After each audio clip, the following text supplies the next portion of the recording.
I'm delighted to welcome today Gillian Keegan, Minister for Apprenticeship and Skills, and Leo Quinn, who founded the 5% Club in 2013 and is Group CEO of Balfour Beatty. Leo's also recently joined the Prime Minister's Build Back Better Business Council. Welcome to both of you, and thank you for joining us today. I was really taken with the fact, when I was looking up both of you, that you both started your working life in earn and learn positions. Gillian, what inspired your decision to become an apprentice at the age of 16, which was incredibly young, and helped with your career path thereafter? Well, actually, it was a teacher. And I think, often when you're in school, I went to a comprehensive school in Knowsley, which, let's just say, it wasn't, didn't always have the best outcomes. So 92% of the kids didn't leave with any GCSEs or O-levels as they were then.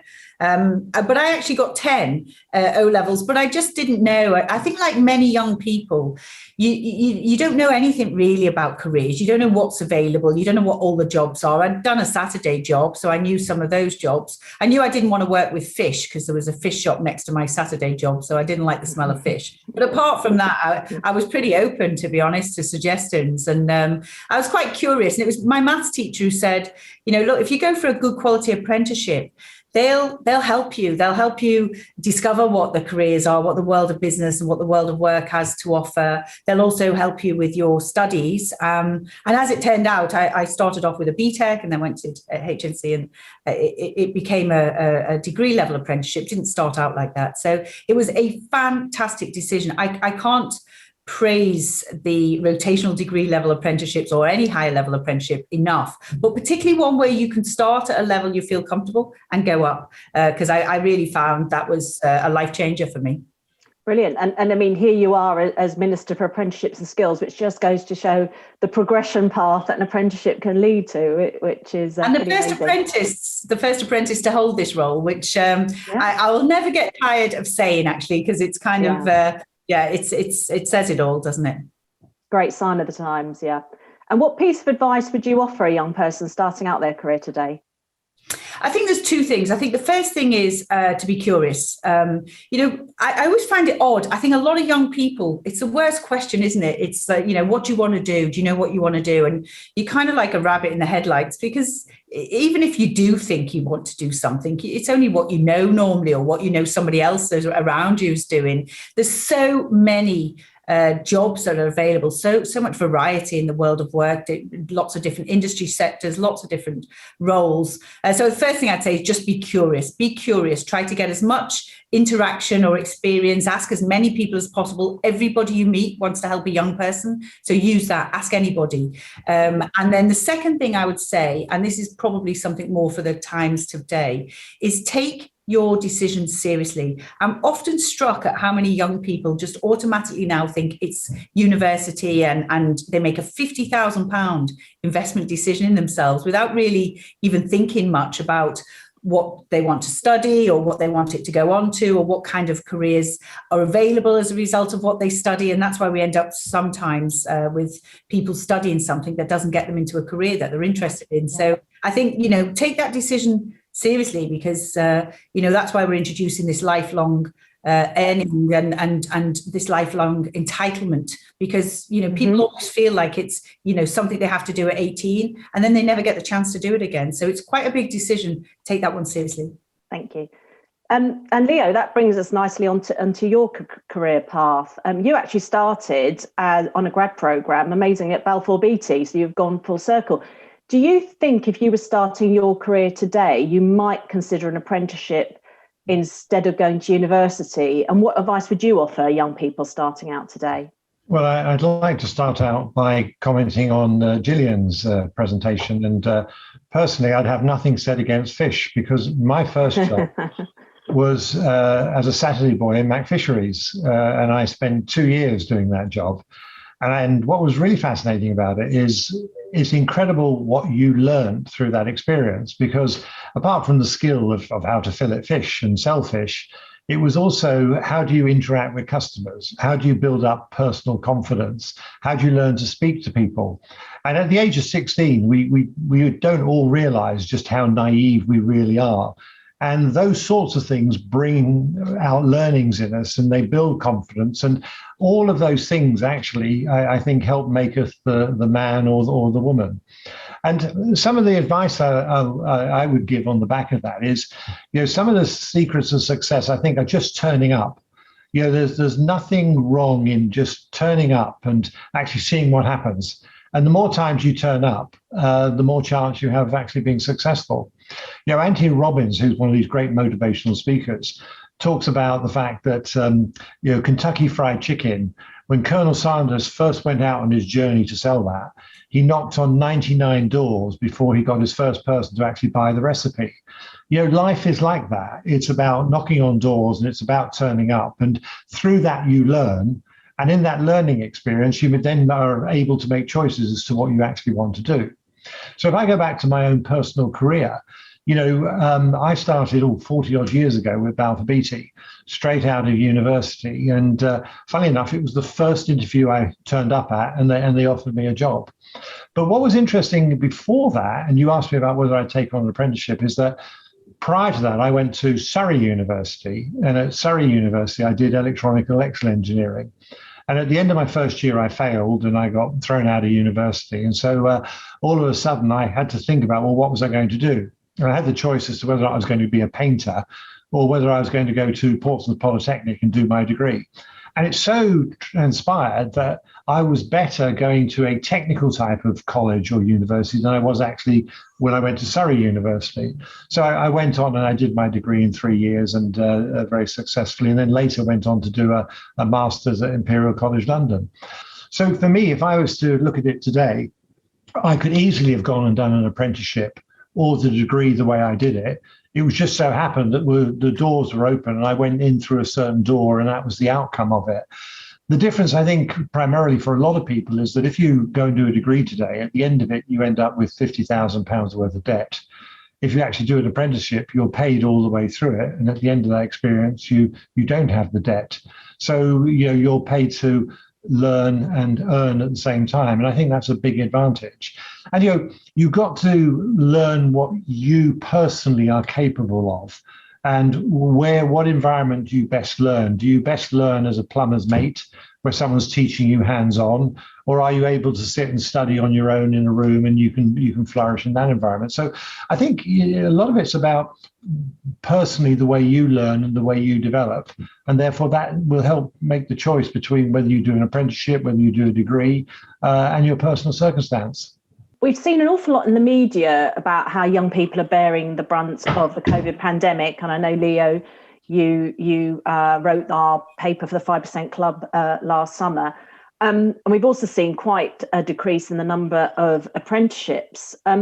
Gillian, what can our members and industry collectively do to help on youth unemployment? It's such a big issue at the moment. I think for your members, I mean, there's never been a better time to start investing in building your high quality apprenticeship routes, your skills pipeline, to giving those offers, even to building up through key levels placements. There's a lot of options now to get involved. There's never been a better time. If you look more globally and you look at the skills that, that we've got massive skills shortages in this country, in fact, in every country around the world. And they're in specific areas, in many areas, but you'll find there's lots in construction. I'm sure Leo can talk about this. There's lots in anything to do with digital, anything to do with engineering, but also health, mental health. And if you look at what's happened with the pandemic, every single country has gone through a very similar experience. And every single country is going to be, obviously, we've massively used health resources and scientific resources, and we're going to rebuild by building back better. And, every country is going to have infrastructure investments to try and help their economy recover. And that's going to mean massive skills shortages. So it's a really strategic thing to do to build up your skills pipeline. And the more you put in, the more you'll get out. It's the best ROI you'll ever get, I believe. I mean, I worked for my first employer, General Motors, for 8 years. I would still be there now, apart from I wanted to move to a city, as opposed to car factories tend to be in the middle of nowhere. And I was kind of, I was young and eager to live in a city. But, you really do get a lot back from people that, if you give them a shot, they know they're getting a shot. They'll take it very seriously. They'll give you everything. So, never been a better time. And helping people on their journey. We all had help on our journey. And I think that's probably why Leo does what he does now. It's what I do. It's why I'm a politician. I want to give as much people the options that I had, who are sat in a Knowsley Comprehensive School today. Those getting those options, particularly if you're from an area like Knowsley, you've got to work harder to get those options. So please, for everybody involved, do what you can to support our young people, and they'll repay you. And Leo, I know this is an issue that's really close to your heart, and youth unemployment and giving people opportunities to gain skills was behind the creation of the club. I mean, at Balfour Beatty, you've really been increasing opportunities for young people. Do you want to outline some of that for us? Yeah, look, Gillian, I think, really hit the nail on the head when she said there's no better return on investment than actually investing in people and developing skills. And it's very interesting. We live in a world today where we're talking a lot about sustainability. Well, we founded the 5% Club on the basis that there's nothing more important than sustaining capability. We need bricklayers, we need engineers, we need surveyors, and that capability has to be built up. And so we founded the 5% Club on the basis that, we need to encourage people to be investing in the future. Gillian, you've sort of referred to this already about where you came from, people who didn't always face the greatest opportunities. COVID has really served to magnify inequalities in our society. How do you think apprenticeships can help those facing disadvantage? Well, I think they're a game changer for many people. If you're, when I left school, it was in the 1980s, 1984, there was massive unemployment in the country and massive youth unemployment. And it was a very scary time to leave. And I think about most of my schoolmates, 92% of them were facing that without any qualifications as well.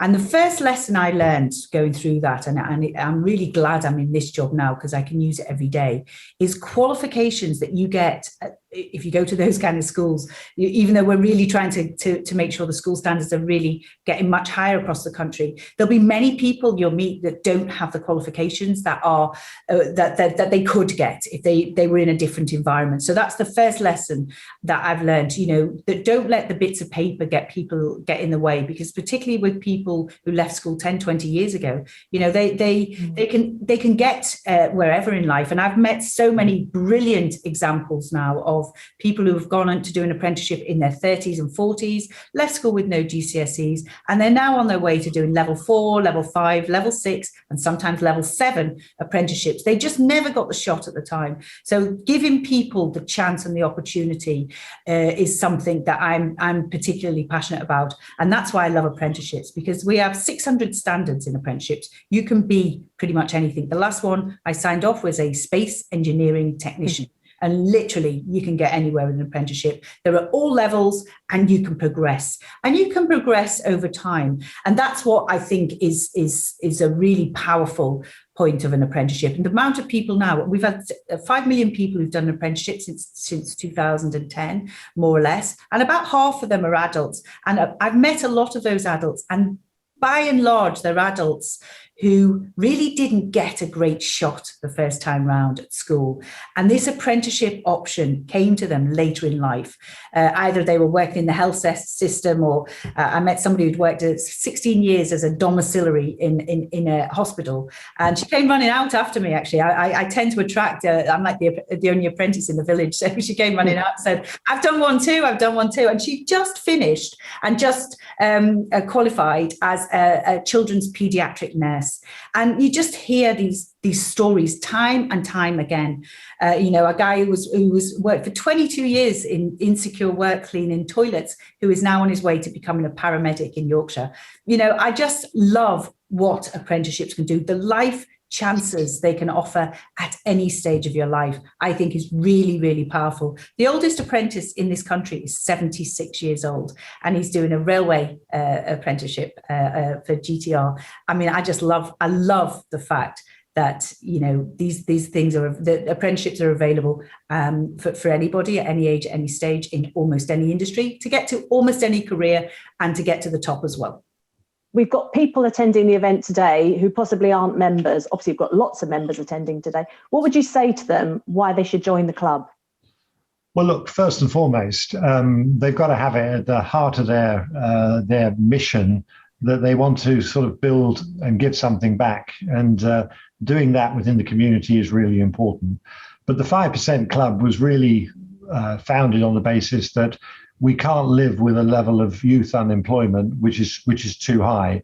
You've both referred to skill shortages. So I want to ask you to sort of talk about the future.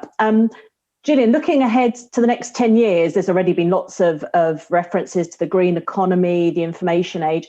What do you see that the skill challenges and the skills opportunities are?